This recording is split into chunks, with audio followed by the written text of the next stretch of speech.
Zion Williamson. Hits a three over Zion, who can only smile.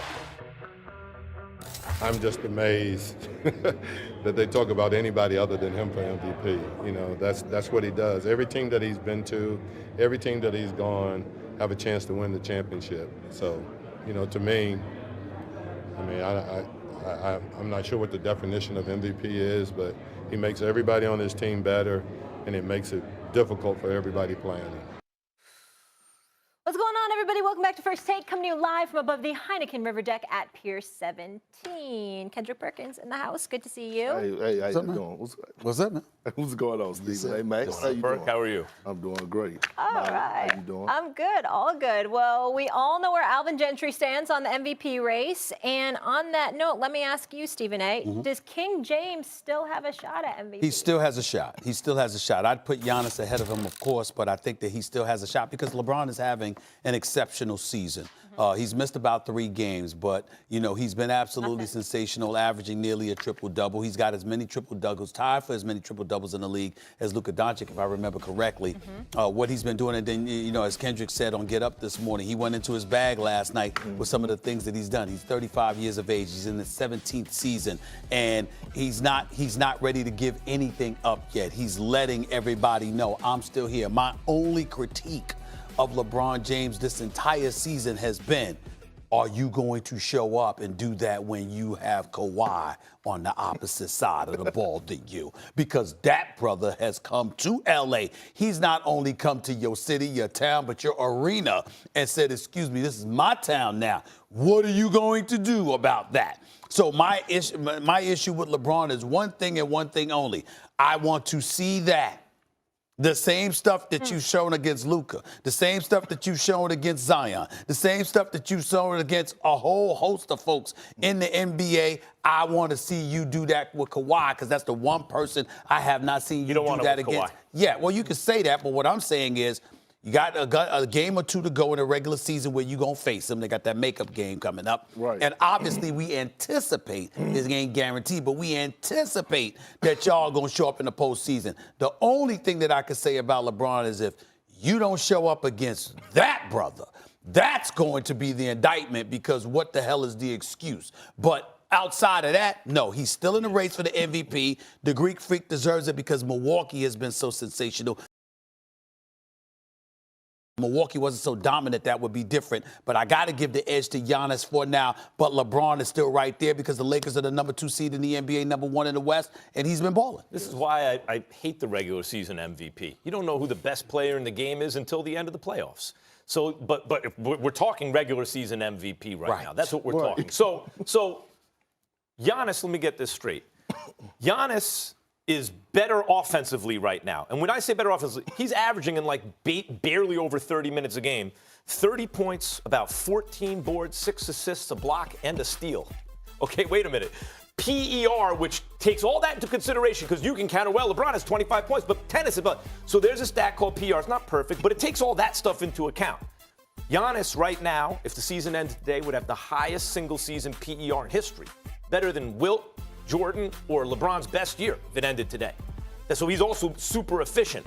LeBron's in about 25. That's like a high-end all-star, low-end MVP. Giannis has the highest in history right now. Who's better defensively? And LeBron's had a great defensive season. Like, if you want to add in the extra points for age, sure. But I'm not doing that. I'm not giving him extra points for age. I'm just evaluating him. Been great defensively for a lot of this year. Giannis is a better defensive player at this point. So Giannis is better at offense. Giannis is better at defense. And then you say, well, LeBron sprinkles this magic pixie dust on his team, chemistry, keeping the team together. Well, that's verifiable. Let's see how the team is doing. Oh, LeBron is second best record in the league. But you know who has the first best record in the league by 6 games? Giannis. He's the MVP. I'm with Stephen A. Smith on this one, Max. And one thing that you left out, and it's crazy to me, because when LeBron James was in the East, the whole thing was that, oh, he's in the East. So we robbed him. Well, I wouldn't say robbed him, but he lost out on 4 MVPs when he returned back to Cleveland, right? Truth. He lost out on 4 MVPs. Why? Because he was in the East. During that time, those MVPs went to Western Conference players. Am I correct? Because they were making noise in the West.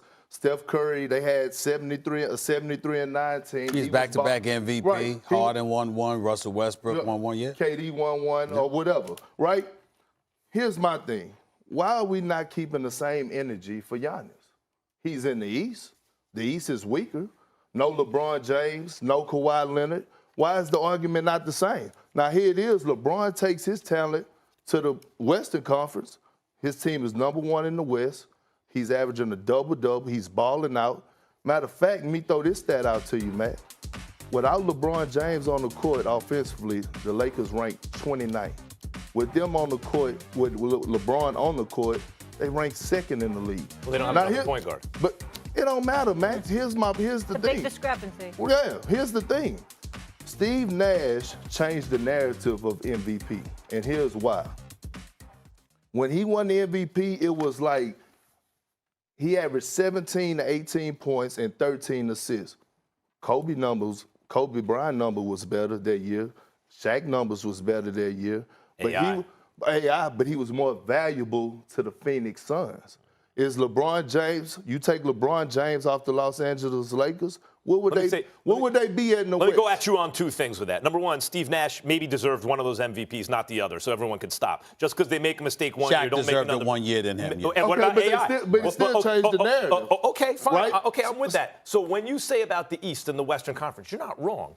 The East has come up in the world. It's much better than it used to be. That's one. Two, the number one thing about LeBron was not the conferences. The reason he wasn't winning MVP is he peaked in terms of playing all the games with high-intensity second championship in Miami.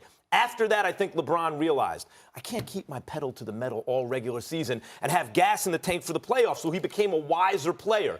In the regular season, some of those dudes you mentioned were as good or better than LeBron. KD, Harden, Steph. Then when the games meant the most, he distanced himself from everyone else, but that doesn't count in the MVP. Max, just because you're getting louder, that don't make you right. Because no, I happen to be right. In 2017, when LeBron was in Cleveland, he averaged 27.5 points, 8.6 assists, 9.1 rebounds. In 2016, he averaged 26 points a game, 8.5 assists a game, and 8.7 rebounds. Yeah. And in both of those seasons, he shot 55% from the field. So explain to me what you talking about. Well, you just gave his stats. Other guys had great stats too. No, but you act like he declined in the regular season or something. Like you said, when he came back from Miami, he was like basically on chill mode. When he was in Miami, the second championship, both ends of the floor, he was so obviously the best player in the league, it was ridiculous to talk about anyone else. By the time the years came around that you were talking about, regular season, you had legitimate cases for KD, Harden, and Steph. Regular season. Playoffs, LeBron showed he was different. That's true. He might do that again with the Freak. But if we're talking about a regular season award, the Freak's got it. Okay, well, let me ask you this, Stephen A. If LeBron was putting up those numbers in the West during that time, would he have won the MVP? Yes, I believe so. Okay, then my point is number one. Number two, I think this is the point.